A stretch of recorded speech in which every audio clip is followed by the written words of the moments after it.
Hi YouTube. Well, got another project here. Picked up here a couple weeks ago. It is a Horn Eclipse lawnmower that was badged by Allis Chalmers. I've never seen another one in person like it. I have several of the Horn models, but nothing painted orange with the Allis Chalmers logo. When I got it, I had been sitting for a number of years, and the recoil was busted, so got that fixed up. Carburetor was all full of junk, so I pulled the tank and the carburetor off and cleaned them out, put a new air filter in, replaced the spark plug, and I cleaned the points, and I still couldn't get a spark, and so I decided, rather than replacing the points and having to deal with the problematic issues with points, I decided that I would just change it over to electronic ignition. So I went and put a electronic coil on there, and that seemed to take care of the problem. So then I got good spark and get the recoil back on there, and then I realized one of the tabs was busted off the recoil and it wouldn't stay in place. So as a temporary fix until I can weld a new tab onto the other recoil, I pulled a recoil off of a bad motor I had. It's not the original recoil. As you can see, there's this tab here that would have been here for like when they had the choke system on some of the older models. It's not the right recoil, but it works. So I put it all back together, filled it up with oil, sprayed the cylinder down a little bit to make sure it was lubed, and pulled it over a bunch of times, and it fired up and it ran. It runs good. The deck bearings seem to be in good shape. I washed it off there a little bit. It was pretty nasty looking before, but no, it's a nice survivor.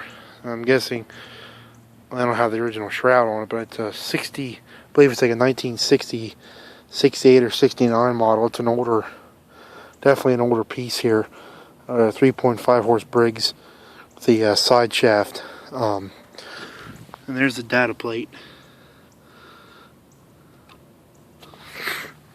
Now, those numbers don't do me a whole lot of good because I don't have an Allis Chalmers book, but I have the same model as a Horn, and so I can look up all my parts through that just by cross-referencing it.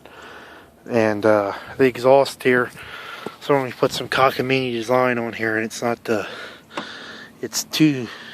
pipes are that frozen together.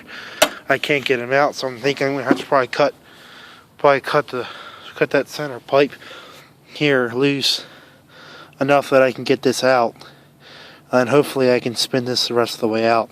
If I have to, I might have to let the tension off this and then put it all the way back, and I can try to get that pipe out of there. And I'm going to install the original muffler, which would have been a very, very thin style muffler. This throttle cable's seized up, but I have it sprayed, and I'm going to take a torch to it and heat it up and see if I can get it to free. I did get the blade control working.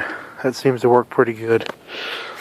So I have another set of handlebars. I cleaned these ones up. These were pretty rusted. But I have another set of handlebars that off of a Horn that the chrome's still pretty good on them yet. And I'm thinking I might just change them out instead of getting them re-chromed. But I do want to pull the hubs off the wheels and paint them. I want to paint the wheels, but I'm thinking, I mean, you guys can let me know in the comments, but I think I'm going to leave the paint on the mower deck original. So the stickers seem to be in good shape, and the rest of the paint is actually in pretty nice shape. There's a little spot where it's worn right there, but I mean, overall for almost a 40-year-old mower, it's in pretty decent shape. There's a little, it's hard to kind of see, but there's a little bit of a dent here, but it's not busted. So, but even the paints of the front's in nice shape yet. It's just not been used much. So, thanks for watching the video, guys. Thanks.